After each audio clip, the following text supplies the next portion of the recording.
Guard clause is a nice trick to reduce nested if statements in your codes. Let's say we have this rudimentary user login. Our eyes will look up and down constantly just to read this whole code. Now, to simplify this, we can add an exclamation mark here beside this as username and move this whole block outside and put this line beneath our new if statement while deleting this else and add a return. In this way, we can exit our method far more quickly while checking if our has username is false or not. This way, our code is far cleaner and easier to read. Now, we can also do the same with the other nested if statements.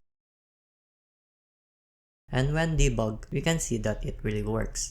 Alternatively, instead of adding a return here, we can throw our own exception. But for Unity users, this will cause a headache to your game if used for gameplays and other intensive mechanics, so this is not recommended. And there you have it. We made this whole if-else statements from unreadable mess into a clean and readable code. Thanks for watching. If you like this video, please like and subscribe to support this channel. Bye!